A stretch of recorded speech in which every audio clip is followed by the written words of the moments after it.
Hi guys, my name is Mayank Singh and you guys are watching study bugs. आज हम बात करने वाले हैं भाई। इससे पहले हमने क्या करा था, रिटर्न टू फैक्टर के बारे में देख लिया था।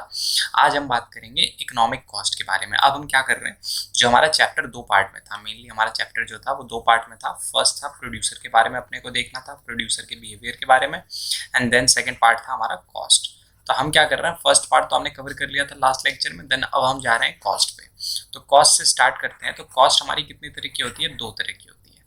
पहले फर्स्ट होती है इकोनॉमिक कॉस्ट। इकोनॉमिक कॉस्ट क्या होती है? It is the sum of total explicit and implicit. ठीक है, एक्सप्लिसिट कॉस्ट और इम्प्लिसिट कॉस्ट दोनों का सम होता है। अब एक्सप्लिसिट कॉस्ट क्या होती है?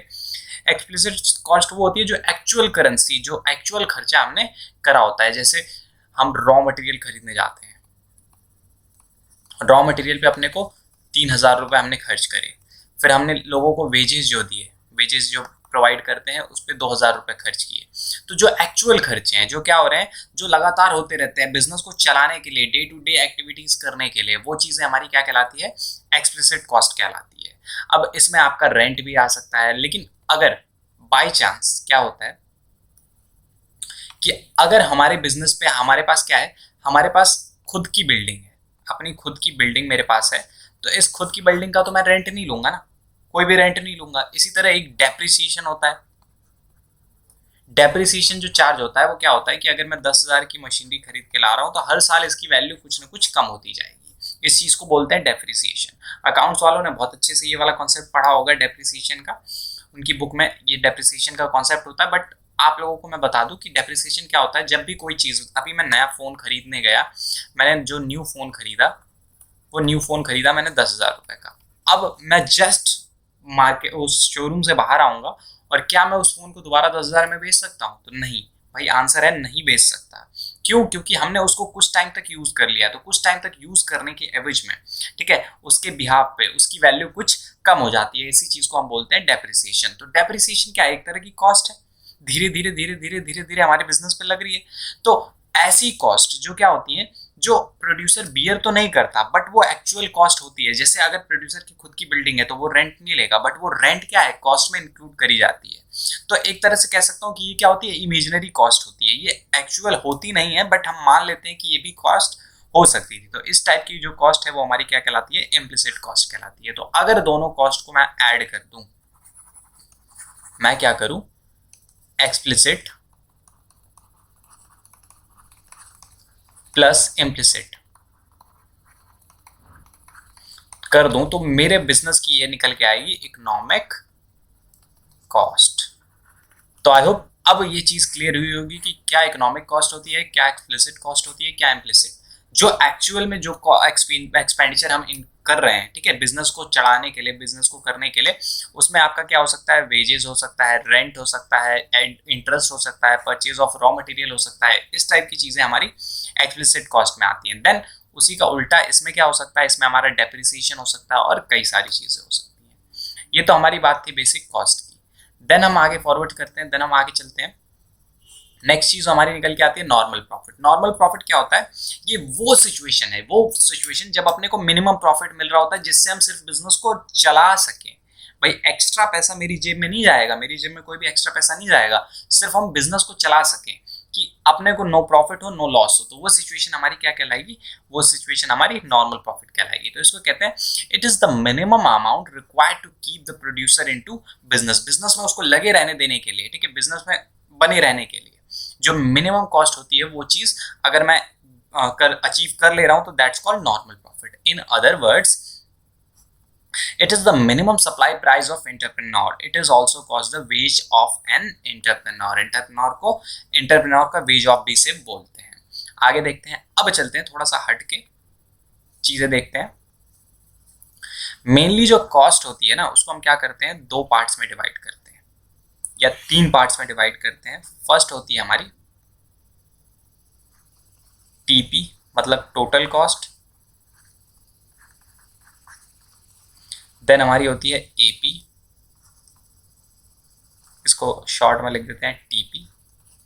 देन हमारी होती है एवरेज कॉस्ट, जिसको हम बोलते हैं, सॉरी ये एसी होती है, टीसी टोटल कॉस्ट। एपी मतलब एवरेज प्रोडक्ट एंड टीपी मतलब टोटल प्रोडक्ट। ये इससे पहले वाले चैप्टर में हमने कर रखा है, तो AC ये हो जाएगा। देन फिर उसके बाद जो लास्ट निकल के आती है वो होती है हमारी मार्जिनल कॉस्ट।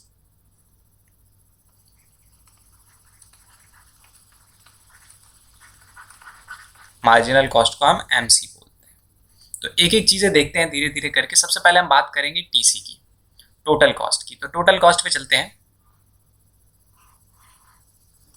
टोटल कॉस्ट हमारी दो तरह की होती है। फर्स्ट होती है हमारी फिक्स्ड कॉस्ट,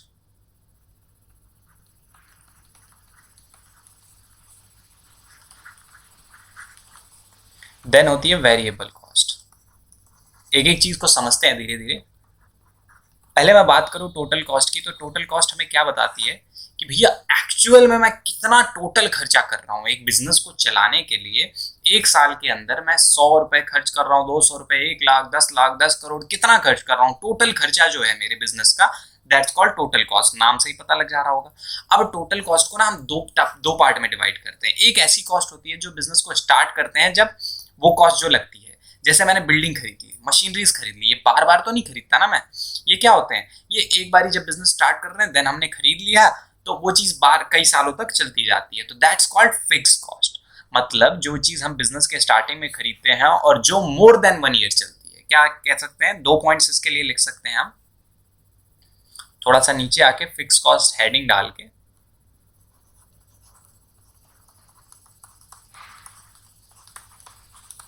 2 पॉइंट लिख सकते हैं। First point, on the starting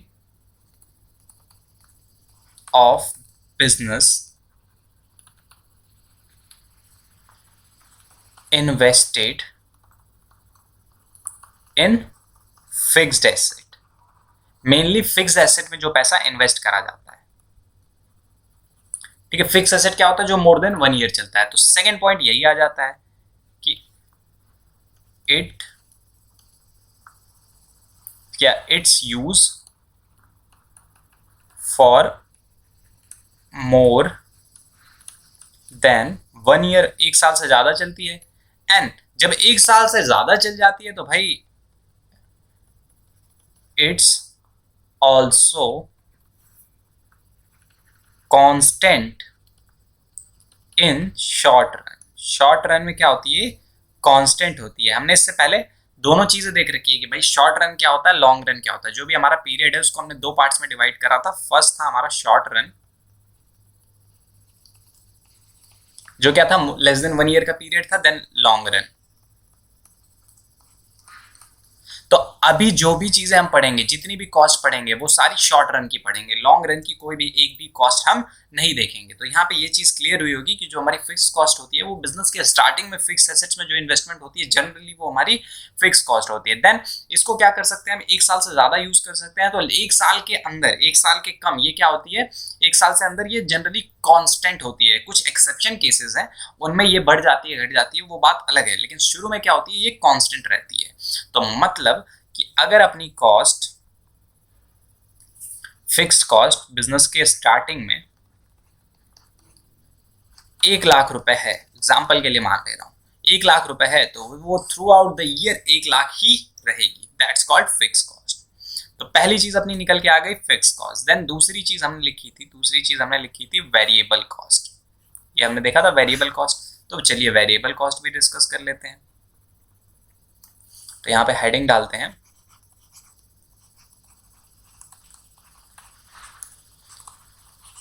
variable cost. जैसा कि नाम से ही समझ में आ रहा है, वेरिएबल की बात चल रही है, मतलब चेंजेस होते रहते हैं। तो जो भी लेस देन 1 ईयर वाली चीजें होती हैं, जो 1 साल से कम में होती है, जो करंट एसेट्स में इन्वेस्टमेंट होती है, या फिर हम लोगों को, लेबरों को वेजेस देने के लिए यूज करते हैं, या फिर रॉ मटेरियल को परचेज करने के लिए यूज करते हैं, ये सारी टाइप की जो भी कॉस्ट होती है वो हमारी क्या कहलाती है, वेरिएबल कॉस्ट कहलाती है, जो लेस देन 1 ईयर बदलती रहती हैं। इनको बढ़ाएंगे, जितनी वेरिएबल कॉस्ट हम बढ़ाएंगे उतना ज्यादा हमारा क्या होगा, प्रोडक्शन बढ़ेगी। तो इनके जो फर्स्ट पॉइंट है, फर्स्ट पॉइंट जो है इसका, वो हम लिख लेते हैं, इट्स चेंज इन, या इसको थोड़ा सा और डिफरेंट करके ये पॉइंट लिख देते हैं,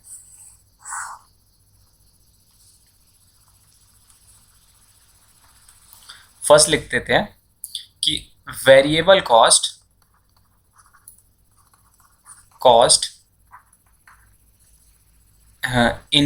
increase, variable cost increase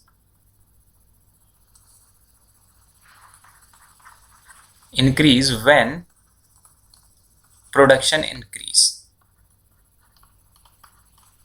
भाई जैसे ही वेरिएबल कॉस्ट बढ़ती है वैसे ही प्रोडक्शन बढ़ जाती है। भाई अगर मुझे पहले मैं 100 यूनिट्स बना रहा था, यहाँ पे एग्जांपल ले लेते हैं थोड़ा सा नीचे आके, कि पहले मैं क्या कर रहा था, अगर 100 यूनिट्स बना रहा था तो मैं रॉ मटेरियल यूज कर रहा था मान लो किसी भी चीज का 10 केजी का। अब क्या करूंगा, अगर मैं इसको 15 केजी कर दूंगा देन तब भी मैं 100 ही यूनिट्स बनाऊंगा क्या?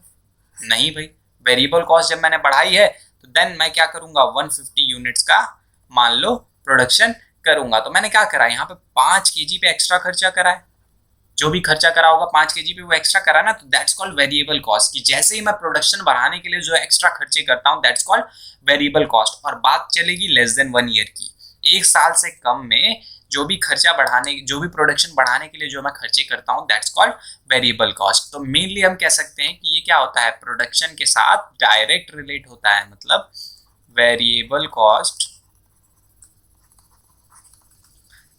इन दोनों के बीच में, प्रोडक्शन के बीच में और वेरिएबल कॉस्ट के बीच में क्या होता है, डायरेक्ट रिलेशन होता है।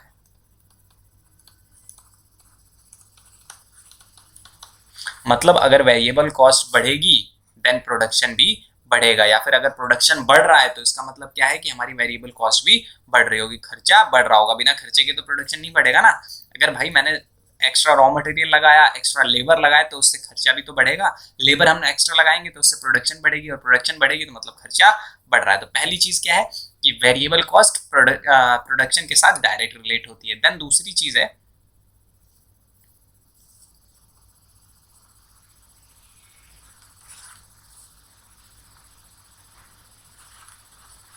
Only variable cost. यार उसको लिखने की क्या जरूरत है, वैसे ही कर लेते हैं।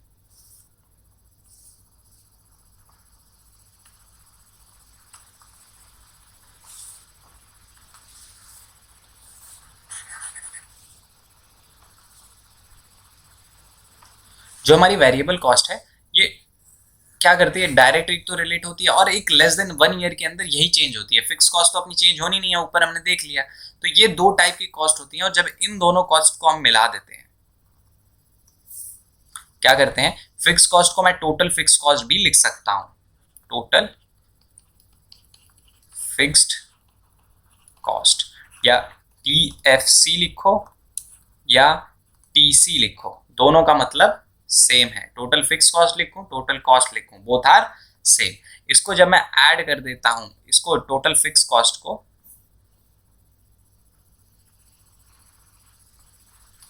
सॉरी ये TC और ये डिफरेंट हो जाएगा भाई, TC ये डिफरेंट हो जाएगा ना, TC मतलब टोटल कॉस्ट हो जाएगी। तो टोटल फिक्स कॉस्ट में अगर मैं इसे FC भी लिख दूं, मतलब फिक्स कॉस्ट भी लिख दूं, तो भी कोई फर्क नहीं पड़ेगा, टोटल फिक्स कॉस्ट लिखूं या फिक्स कॉस्ट लिखूं। और इन दोनों को जब मैं ऐड कर दूंगा टोटल वेरिएबल कॉस्ट के साथ, जिसे हम TVC बोले या फिर VC बोले, वेरिएबल कॉस्ट बोले या टोटल वेरिएबल कॉस्ट बोले, इन दोनों को जब मैं ऐड करूंगा तो मेरी जो निकल के आएगी वो निकल के आएगी टोटल कॉस्ट, जिसको हम शॉर्ट में बोलेंगे TC। तो TC का अपना फॉर्मूला क्या है, अगर मैं शॉर्ट में लिखना चाहूं तो TFC plus TVC is equal to TC, मतलब total fix cost plus total variable cost is equal to total cost, मतलब fix cost plus variable cost is equal to total cost. ये चीज हो गई। देन आगे बढ़ते हैं। अब हम क्या करते हैं, एक बार इनके बारे में देख लेते हैं शॉर्ट में। सबसे पहले क्या करा है, हमने ये वाला पार्ट डिस्कस करा है, ये वाला पोर्शन हमने पूरा डिस्कस कर लिया। अब बात करते हैं टोटल कॉस्ट की, तो वही लिखा हुआ है, डेफिनेशन वाइज देख लेते हैं। डेफिनेशन वाइज ये क्या कह रहा है कि total cost refer to total amount of money which is incurred by a firm on production of a given amount of commodity. Given amount of commodity बनाने के लिए जो भी चीज इंक्लूड करी गई है वो चीज हमारी क्या कहलाती है, टोटल कॉस्ट कहलाती है। Total cost is the sum of total fix cost and variable cost. Fix cost हमारी क्या होती है, टीएफसी से डिनोट करते हैं। ये क्या होती है, फिक्स एसेट्स पे जो लगाई जाती है, और वेरिएबल कॉस्ट जो वेरिएबल फैक्टर्स पे लगाई जाती है। Fix factor and variable factor दोनों चीजें हमने देख रखी है। वेरिएबल फैक्टर क्या होता है, जो लेस देन 1 ईयर में चेंज होता है। अब टोटल फिक्स कॉस्ट की बात करते हैं तो it is also called the supplementary cost. जैसे सप्लीमेंट्री कॉस्ट भी बोला जाता है। तो कई बार अगर एमसीक्यू क्वेश्चन आ जाएगी, भैया सप्लीमेंट्री कॉस्ट क्या होती है, या supplementary cost of the business is this, तो कंफ्यूज नहीं होना है। वहां पे याद रखना है कि टीएफसी ही होती है, टोटल फिक्स कॉस्ट ही हमारी सप्लीमेंट्री कॉस्ट होती है। It is the total expenditure incurred by the producer for employing fix input. जितने भी फिक्स इनपुट्स लगा रहा है, जितने भी फिक्स फैक्टर्स लगा रहा है, like building, machinery and etc type के। तो देखो example, rent of building and land and building, interest on capital, licence fees. तो ये सारी क्या है, एक बार ही लगती है ना, बार बारी तो नहीं लगती ना। वैसे अलग बात है कि लाइसेंस रिन्यू 5 साल के बाद होता है, लेकिन वो हमारा क्या हो जाता है, लॉन्ग रन में चला जाता है। लेकिन अभी जो भी चीज हम देखेंगे वो शॉर्ट रन की देखेंगे, कोई भी चीज लॉन्ग रन की नहीं देखेंगे। तो ये चीज है। अब देखो हमने फॉर्मूला पढ़ा था भाई, फॉर्मूला हमने पढ़ा था कि टीसी इज इक्वल टू क्या होता है, टीएफसी प्लस टीवीसी। दोनों को ऐड कर देते हैं, वेरिएबल कॉस्ट को, टोटल वेरिएबल कॉस्ट को, टोटल फिक्स कॉस्ट को, देन हमारा टोटल कॉस्ट बन जाती है। तो मैं क्या कर रहा हूँ, ये वेरिएबल कॉस्ट को दूसरी साइड लेके जा रहा हूँ। तो इधर प्लस में है तो दूसरी साइड जाके माइनस में हो जाएगी। तो TC minus TVC is equal to TFC. तो टोटल वेरिएबल कॉस्ट अगर मुझे निकालनी है तो टोटल कॉस्ट में से टोटल फिक्स कॉस्ट अगर मुझे निकालनी है तो टोटल कॉस्ट में से टोटल वेरिएबल कॉस्ट को माइनस कर दूंगा। एकदम सिंपल सा तरीका है। तो वही फॉर्मूला यहाँ पे लिखा है। ये जो दूसरा फॉर्मूला है अभी ये भी डिस्कस करेंगे, टेंशन नहीं लेना है, अभी धीरे धीरे करके समझेंगे, एक एक चीज समझेंगे। तो चलिए आगे बढ़ते हैं, आगे देखते हैं। नेक्स्ट चीज है features of total fix cost. क्या फीचर्स होते हैं भैया, ये भी देख लेते हैं। तो और एक एग्जाम्पल लेते हैं छोटा सा, देन समझते हैं। एग्जाम्पल से चीजें ज्यादा हली भली होंगी हमारी। बनाते हैं एक छोटी सी टेबल।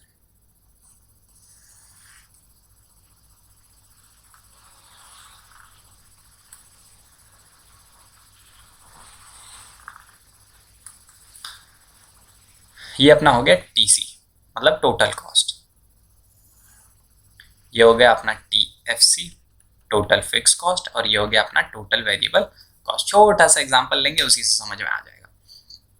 तो देखो सबसे पहले हमारी कॉस्ट जो शुरू में होती है वो क्या होती है, थोड़ी सी ज्यादा होती है, मतलब 10 रहेगी। देन हम थोड़ी सी प्रोडक्शन बढ़ाएंगे तो 12 हो जाएगी कॉस्ट। छोटा सा एग्जांपल ले रहे हैं कि 10 रुपया खर्चा आ रहा है, देन 12 रुपया, ऐसे ही करके धीरे धीरे खर्चा बढ़ता जाएगा। फिर ये हो जाएगा 16, फिर ये हो जाएगा 18, फिर ये हो जाएगा 20, टाइप ऐसे ही बढ़ता जाएगा। ठीक है, ये क्या हो गया। और यहाँ पे साथ में यूनिट्स भी लिख देता हूँ कि एक यूनिट बनाने के लिए कितना खर्चा आ रहा है। तो देखो जब मैंने 0 यूनिट बनाई, एक भी यूनिट का प्रोडक्शन नहीं करा, तो मैंने 10 रुपए खर्च करे। ये 10 रुपए क्या है, मैंने building licence fees and type किया। अब मैं तुरंत चीजें लेके आते ही तुरंत तो स्टार्ट नहीं कर दूंगा ना प्रोडक्शन। पहले क्या करना होता है भाई, लाइसेंस के लिए एप्लीकेशन भरना पड़ता है, बिल्डिंग खरीदनी पड़ती है, रजिस्ट्री करनी पड़ती है, रेंट एग्रीमेंट बनाना पड़ता है। तो उनके लिए तो पैसा पहले ही जाता है ना। तो बिना यूनिट की प्रोडक्शन करे ही मेरा खर्चा 10 रुपया आ गया। तो ये खर्चा मैंने रॉ मटेरियल खरीदने के लिए थोड़ी करा होगा। रॉ मटेरियल तो नाती तुरंत प्रोडक्शन स्टार्ट हो जाएगी। ज्यादा टाइम किसमें लगता है, फिक्स कैपिटल, फिक्स चीजों में बनाने के लिए, जो भी फिक्स फैक्टर है उनको बनाने के लिए। तो देन ये जो 10 रुपया है ये मेरा क्या हो जाएगा, फिक्स कॉस्ट हो जाएगी, टोटल फिक्स कॉस्ट। और हमने बात करी है शॉर्ट रन में ये चेंज नहीं होता, ये कांस्टेंट रहता है। तो लगातार बढ़ता जाएगा, लगातार बढ़ता जाएगा। तो मतलब 10 10 10 10 10। अब हमने टीएफसी का फॉर्मूला देखा है। देखो टीएफसी का हमारा फॉर्मूला क्या कहता है, या टीसी का हमारा फॉर्मूला क्या कहता है, टीवीसी प्लस टीएफसी। मतलब अगर मुझे वेरिएबल कॉस्ट निकालनी है, यहाँ पे अभी वेरिएबल कॉस्ट अपनी मिसिंग जा रही है, तो वेरिएबल कॉस्ट निकालने के लिए मैं क्या करूंगा, टीसी माइनस टीएफसी कर दूंगा। फिक्स कॉस्ट जब मैं माइनस कर दूंगा तो मुझे टोटल वेरिएबल कॉस्ट मिल जाएगी। दोनों का सम होता है ना टोटल कॉस्ट। तो देन हमने टीवीसी की वैल्यू निकालनी है। तो देखो यहाँ पे ये 10 में से 10 माइनस होगा तो क्या हो जाएगा, 0 हो जाएगा। और बात भी सही है भैया, जब एक भी यूनिट नहीं बना रहे हैं तो रॉ मटेरियल का कैसा खर्चा और मजदूरों का कैसा खर्चा। फिर देखो आगे ये 12 में से 10 माइनस करेंगे, टोटल कॉस्ट में से फिक्स कॉस्ट माइनस करेंगे, 2 आएगा। मतलब ये यूनिट्स लिख देता हूँ, 1 2 3 4। ठीक है, फिर ये कितना हो जाएगा, 2 हो जाएगा। फिर ये नेक्स्ट चीज देखो, यहाँ पे 10 में से ये माइनस होगा, 6 आ जाएगा। फिर ये देखो ये हो जाएगा 8, फिर ये देखो यहाँ पे 10 हो जाएगा। तो देखो मैंने क्या करा, टोटल कॉस्ट में से टोटल फिक्स कॉस्ट माइनस करा और वेरिएबल कॉस्ट अपने को निकल के आ गई। अब एक पॉइंट हमने ऊपर पढ़ा था कि भैया ये क्या करती है, डायरेक्ट रिलेट करती है वेरिएबल कॉस्ट प्रोडक्शन से। जैसे जैसे प्रोडक्शन बढ़ेगी वैसे वैसे वेरिएबल कॉस्ट बढ़ेगी। तो भैया यहाँ पे देखो, ध्यान से देखो, यहाँ पे प्रोडक्शन 1 2 3 4 बढ़ती जा रही है, तो उसी के साथ खर्चा भी अपना बढ़ रहा है, 2 6 8 10। ये चीज समझ में आई, ये एक दूसरे से डायरेक्ट क्यों रिलेट करते हैं। अब बात करते हैं कि टीएफसी का शेप क्या होता है, टोटल वेरिएबल कॉस्ट का शेप क्या होता है।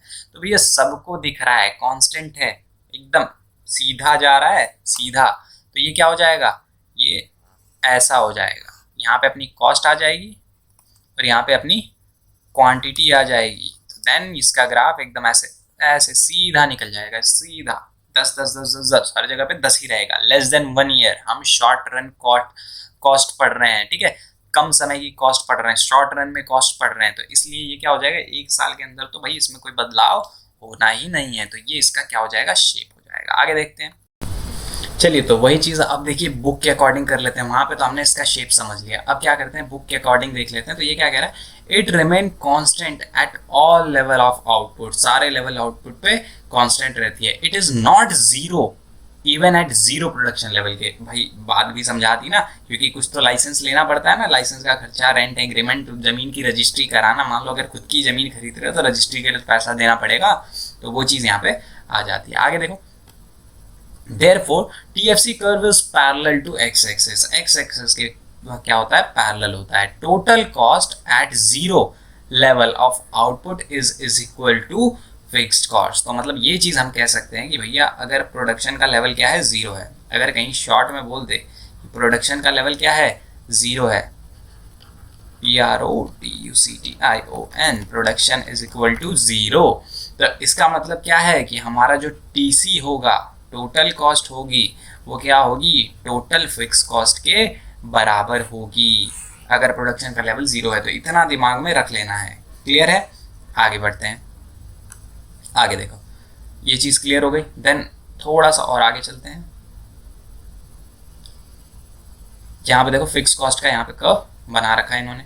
देन अब हम बात करते हैं वेरिएबल कॉस्ट की। फिक्स कॉस्ट की तो भैया बात कर ली, अब वेरिएबल कॉस्ट की भी कर लें। तो क्या कहता है, total variable cost is the cost which worry with the quantity of output produce. जैसे जैसे क्वांटिटीज बढ़ाते जाएंगे वैसे वैसे कॉस्ट बढ़ती जाएगी, दैट्स कॉल्ड वेरिएबल कॉस्ट। उसके बाद देखो, it is zero at zero level of production, production के लेवल पे, जीरो लेवल पे क्या हो जाएगी, जीरो हो जाएगी। जैसे हमने यहाँ पे ही देखा भैया, दोनों का सम होता है, जो हमारा TC होता है वो क्या होता है, TFC प्लस TVC होता है। अब जीरो लेवल पे क्या हो जाता है, ये दोनों एक दूसरे के इक्वल हो जाते हैं। तो इसका मतलब भैया इनका जो बगल वाला भाई होगा, TVC होगा, वो क्या होगा, जीरो होगा। सिंपल सी बात है, कॉमन सेंस की, ज़्यादा कुछ सोचना ही नहीं। तो प्रोडक्शन के जीरो लेवल पे हमेशा ये बात दिमाग में रखनी है कि टोटल वेरिएबल कॉस्ट जीरो होती है। बढ़ते हैं आगे, थोड़ा सा सिंपल सी चीज़ है, ऐसी ऐसी चीज़ें हमें बता रहा है। अब देखो, TVC curve is parallel to TC। हाँ चलिए देखते हैं। चलिए भाई, अब क्या होगा, जैसे जैसे मेरी प्रोडक्शन बढ़ती जाएगी वैसे वैसे मेरी कॉस्ट भी क्या होती जाएगी, वेरिएबल कॉस्ट बढ़ती जाएगी। हमने ये पढ़ा ना कि इट वरीज टू प्रोडक्शन, ठीक है, जैसे जैसे प्रोडक्शन इंक्रीज होता जाएगा, when production is increase TC is increase, production decrease TC decrease, sorry TVC decrease. तो यहाँ पे देखते हैं कि भैया हमने इसी वाले एग्जाम्पल को ले लो, इससे पहले वाले एग्जाम्पल को जो हमने यहाँ पे टेबल बनाई थी कि भैया जैसे जैसे प्रोडक्शन बढ़ी थी वैसे वैसे हमारी ये वैल्यू क्या हो रही थी, बढ़ रही थी। तो चलिए ग्राफ बनाते हैं खट से, इसको प्लॉट करते हैं, देन समझ में खुद ही आ जाएगा। वैसे मैं चाहूँ तो लगातार ऐसे ही बिना उसके ग्राफ बना सकता हूँ, लेकिन आप लोगों को समझाने के लिए 2 2 4 2 6 2 8 2 10 2 12, 4 6 8 10 12, इधर कर देते हैं 1 2 3 4 5 6 7, 1 2 3 4 5 6 7, ये अपना 0 0 लेवल आ गया। देन इधर अपनी आ जाएगी कॉस्ट और इधर आ जाएगी अपनी नीचे की साइड क्वांटिटी। क्वांटिटी मतलब प्रोडक्शन। तो देखिए अपने अलग अलग जो भी आउटपुट्स हैं वो देख लो भाई। जीरो पे क्या है, जीरो पे 0 यूनिट्स है, जीरो पे ये क्या हो रहा है, 0 यूनिट्स बन रहा है। देन 1 पे क्या है, 1 पे ये 2 हो जा रहा है, फिर देखो 2 पे 6 हो जा रहा है, 3 पे 8 हो जा रहा है, 4 पे 10 हो जा रहा है। तो पॉइंट प्लॉट करते हैं जल्दी से। 0 पे क्या हो रहा है, 0 0 हो रहा है। थोड़ा सा कलर चेंज कर देते हैं जिससे कि समझ में आ जाएगा कि ये पॉइंट कहाँ कहाँ आ रहे हैं। तो सबसे पहले फर्स्ट पॉइंट 0, देन दूसरा पॉइंट देखो क्या था, दूसरा पॉइंट था हमारा 1 पे 2 था। जब ये क्या हो रहा है, क्वांटिटी हम 1 प्रोड्यूस कर रहे हैं लाइक, तो ये क्या हो जा रहा है 2 यूनिट्स की प्रोडक्शन आ जा रही है। देन 2 पे क्या हो जा रहा है, ये 6 हो जा रहा है। 3 पे क्या हो जा रहा है, 3 पे हो जा रहा है 8, और 4 पे क्या हो जा रहा है, 4 पे देखो, 4 पे हो जा रहा है ये 10।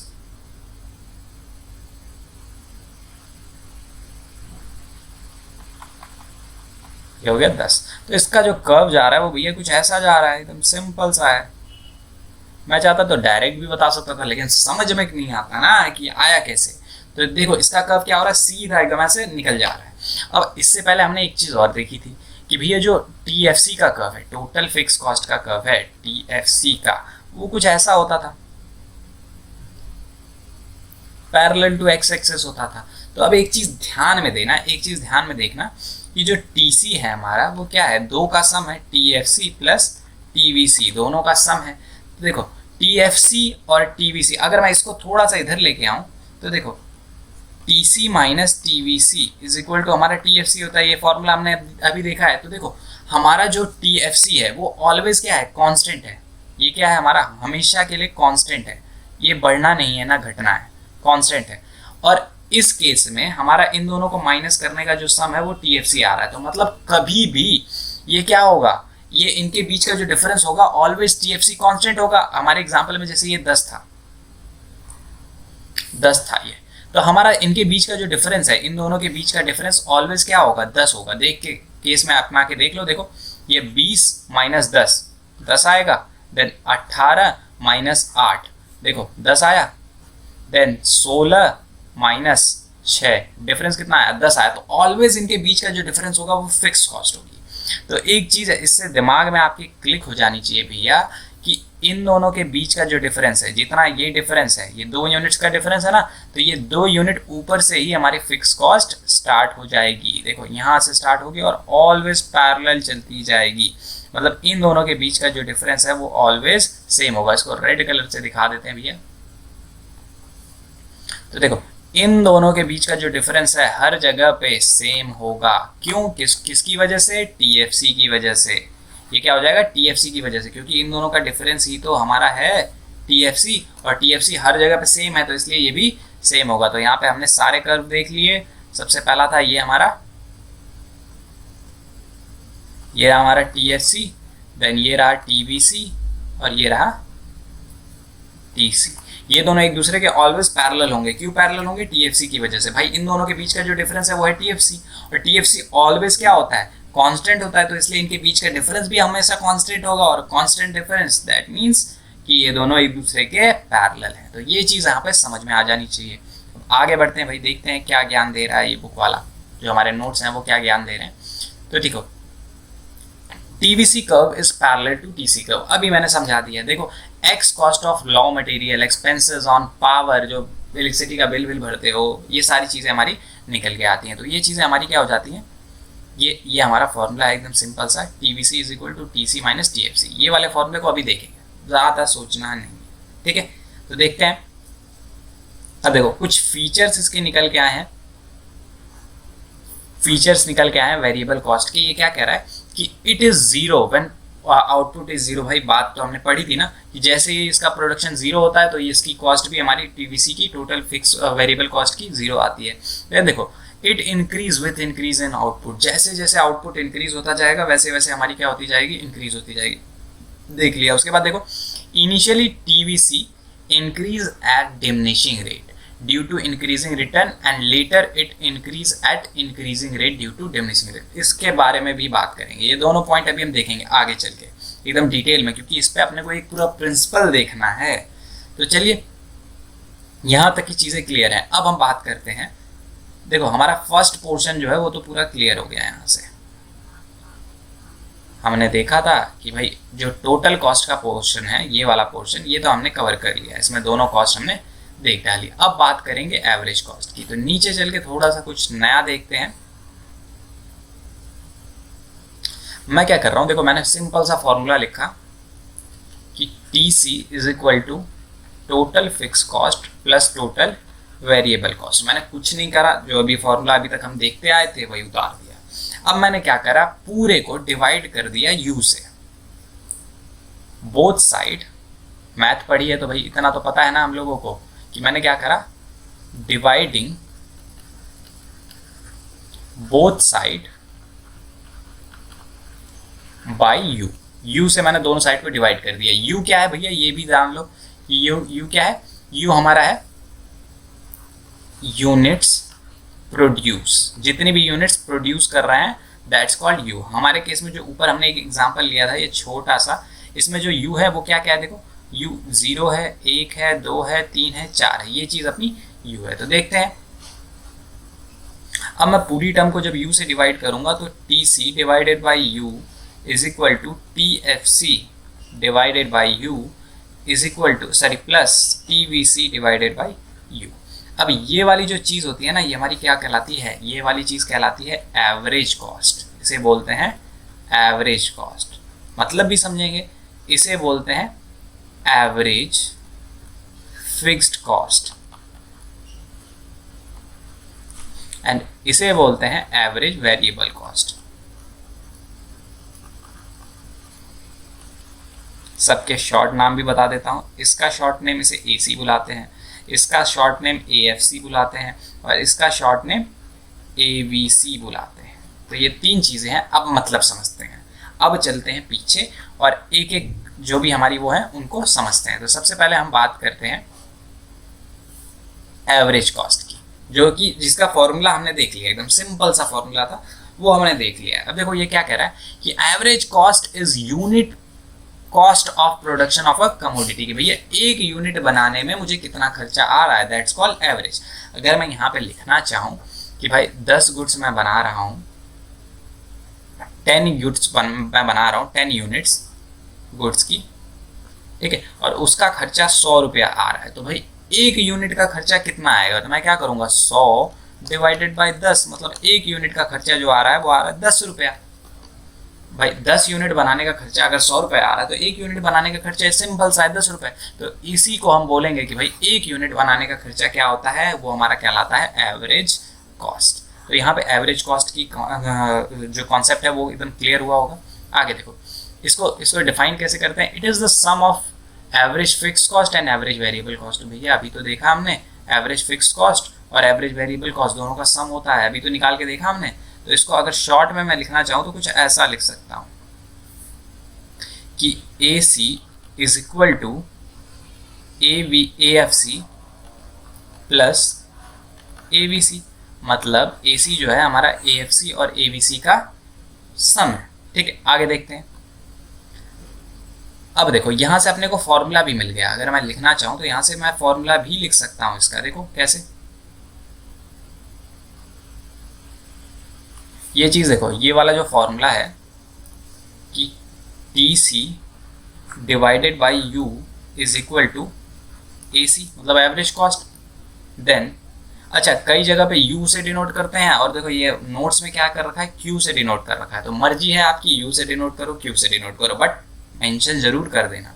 देन देखो, अब बात करें नेक्स्ट चीज़ की, AFC की, एवरेज फिक्स कॉस्ट की। तो वो हमारा क्या हो जाएगा, देखो एवरेज फिक्स्ड कॉस्ट से हमारा क्या हो जाएगा, total fix cost divided by U. तो ये हमारा इसका फॉर्मूला हो गया, total fix cost divided by U.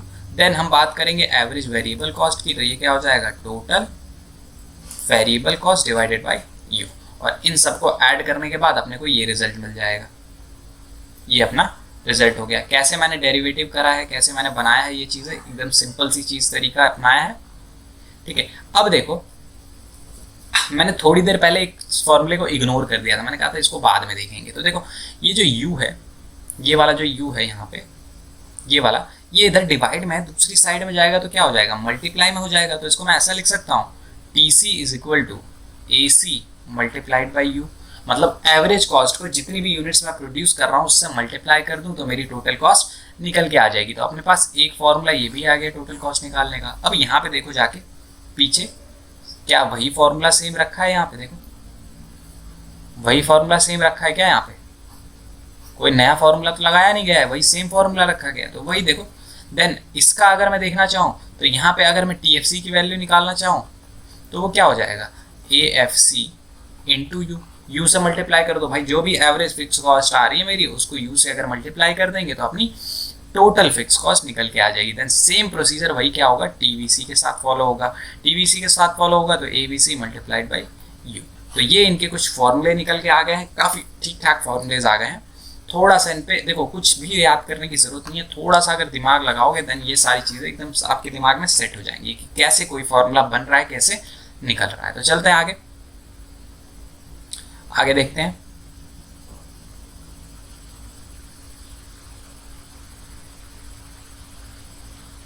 तो देखो यही कुछ फॉर्मूले यहाँ पे निकल के आए एवरेज फिक्स कॉस्ट के, is a per unit of production.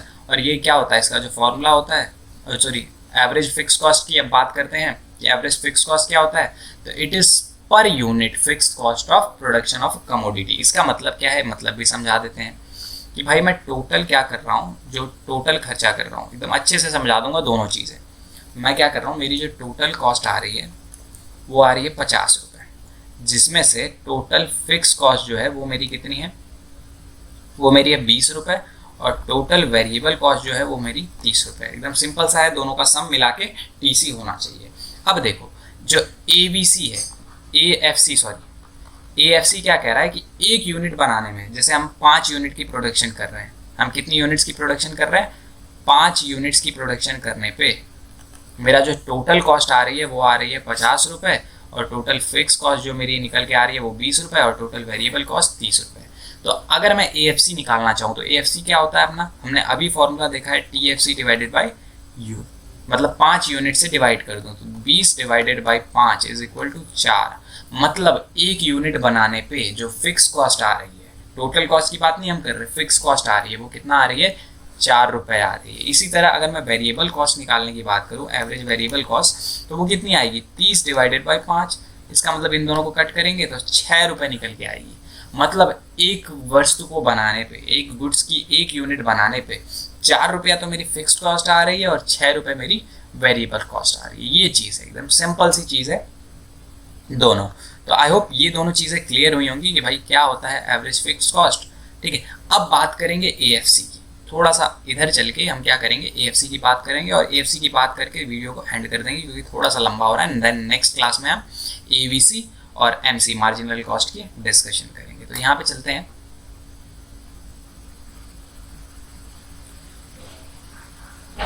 मैं क्या कर रहा हूँ, ये वाला पोर्शन को थोड़ा सा मिटा दे रहा हूँ, ये जो भी काफ़ी मैसिव सा लग रहा है, मैसी सा, इसको थोड़ा सा क्लियर करके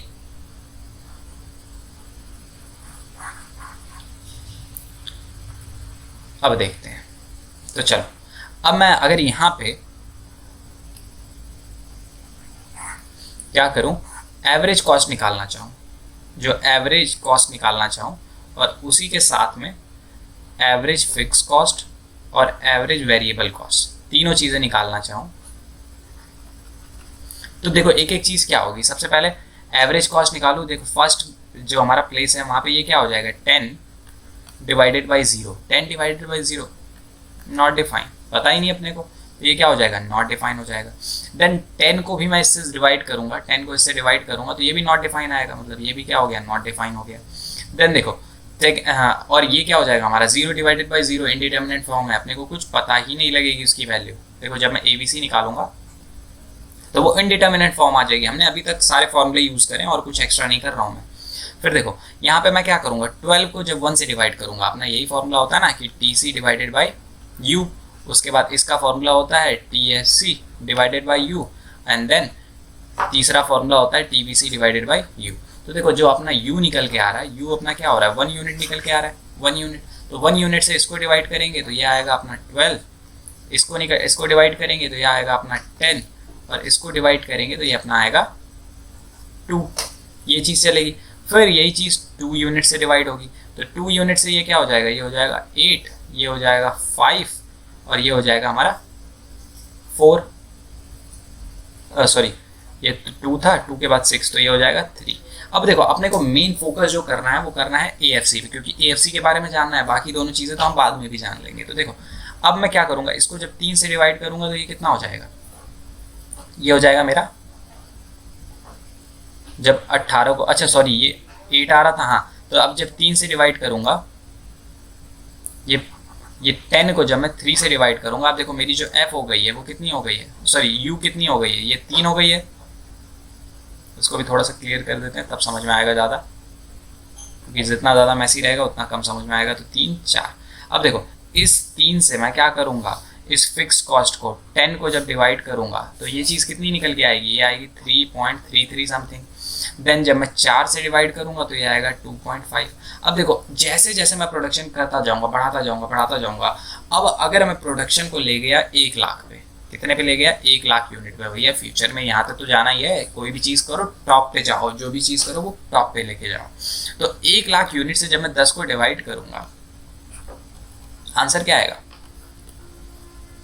1 लाख डिवाइडेड बाई 10, क्या आएगा आंसर, ये 0 पॉइंट समथिंग, 0 पॉइंट में चला जाएगा। और जैसे जैसे मैं इसकी वैल्यू बढ़ाता जाऊँगा, अगर 1 करोड़ से डिवाइड कर दिया तब क्या होगा, 0.00000001, फिर मैं 1 अरब से डिवाइड कर दिया 0.000001, भैया कभी ये ज़ीरो होगा क्या, पॉसिबिलिटी ही नहीं है। तो ये कभी भी ज़ीरो नहीं होगा, ज़ीरो के पास तक जाएगा, ज़ीरो को टच करेगा, लेकिन कभी भी ज़ीरो नहीं होगा। तो हम इसका अगर ग्राफ देखें तो भैया ऊपर जो ग्राफ जा रहा है वो क्या जा रहा है, ऊपर ग्राफ इन्फिनिटी तक जा रहा है। आपने टेन थीटा का ग्राफ देखा है, टेन थीटा का ग्राफ जो होता है वो क्या होता है, कभी भी 90 डिग्री को टच नहीं करता। टेन थीटा का ग्राफ कुछ ऐसा होता है, क्योंकि वो क्या हो जाता है, इन्फिनिटी बन जाता है 90 डिग्री पे, तो उसका ग्राफ ऐसे ऊपर चला जाता है। यहाँ तक तो नॉर्मल रहता है, ये यहाँ पे इसका ग्राफ क्या हो जाता है, ऐसे ऊपर टच हो जाता है, मतलब ऐसे ऊपर आसमान में चला जाता है, 90 डिग्री को टच नहीं करता, 1 को टच नहीं करता, ये ऊपर आसमान में चला जाता है। तो वही सेम सिनेरियो इसका फॉलो होगा, और इसका जो ग्राफ बनेगा वो हमारा ऐसा बनेगा। यहाँ पे क्या करेगा, इस एक्सेस को टच करना नहीं है, क्योंकि ज़ीरो हो नहीं सकता, इन्फिनिटी पे चला जाएगा, तो इन्फिनिटी पे मतलब ऐसे आसमान में कहीं पे चला जाएगा। देन इधर जाएगा तो इधर ऐसे होते होते होते होते ज़ीरो को टच नहीं करेगा, बट ज़ीरो के एकदम इतना क्लोज चला जाएगा कि हम काउंट भी नहीं कर पाएंगे। तो ये वाला जो शेप बनता है इसे बोलते हैं रेक्टेंगुलर हाइपरबोला, रेक्टेंगुलर हाइपरबोला। तो इसका शेप पे कई बार क्वेश्चन आ जाता है कि भैया एएफसी का शेप बताओ, एएफसी का शेप क्या होता है। तो हमें क्या बताना है, एएफसी का शेप रेक्टेंगुलर हाइपरबोला। और ये क्या होता है, कभी भी एक्स एक्सिस और वाई एक्सिस को टच नहीं करता। तो नोट्स में जाके एक बार देख लेते हैं एएफसी के फीचर्स। तो सबसे पहला फीचर यही है कि AFC diminished with increase in output. जैसे जैसे हमारा देखो यहाँ पे आउटपुट बढ़ता गया, यहाँ पे जो हमारा एग्जाम्पल था, जैसे जैसे अपना आउटपुट बढ़ा, पहले 1 2 3 4 ऐसे करते हुए हमारा आउटपुट जब बढ़ा ना, तो देखो ये क्या हो गया, इन्फिनिटी, देन 12, देन 6, सॉरी ये रहा ना, ये 10, 5, 3.2, 2.5, ऐसे क्या हो रहा है, धीरे धीरे डिक्लाइन होता जा रहा है। तो वही पहली चीज़ कह रहा है कि जैसे जैसे आउटपुट बढ़ेगा वैसे वैसे हमारा एएफसी डिमिनिश होता जाएगा, कम होता जाएगा। Then AFC curve is rectangular hyperbola. कैसा होता है, रेक्टेंगुलर हाइपरबोला होता है, और it can not intersect X axis and Y axis. हमने बता दिया भैया कि दोनों चीज़ें कभी इंटरसेक्ट नहीं करेगी, कभी भी टच नहीं करेगी, और इसका जो शेप होता है वो रेक्टेंगुलर हाइपरबोला होता है। तो आई होप ये चीज़ समझ में आई होगी। देन इसके आगे हम क्या करेंगे, एसी पे डिस्कशन करेंगे, एंड एबीसी पे डिस्कशन करेंगे, एंड एमसी पे, मार्जिनल कॉस्ट पे, इतने पे डिस्कशन नेक्स्ट वीडियो में करेंगे। तो आई होप ये चीज़ समझ में आई होगी। अगर समझ में आई है तो देन आप लाइक कर सकते हो, और आगे ऐसी वीडियोस चाहिए, पूरा कोर्स ख़त्म करना है तो भाई सब्सक्राइब तो बनता है ना। और अगर कोई भी डाउट आता है तो आप नीचे कमेंट कर सकते हो, उसके लिए सेपरेट वीडियो बना देंगे भाई, आपके लिए तो बैठे हैं यहाँ पे, कहीं अलग से तो आया नहीं है। तो चलिए तब तक के लिए बाय बाय, ऐसे ही देखते रहिए, मस्त रहिए, थोड़े मार्क्स भी बढ़ाओ यार, टॉपर बनो। तो आई होप ये सारी चीज़ें समझ में आई होगी। Bye bye.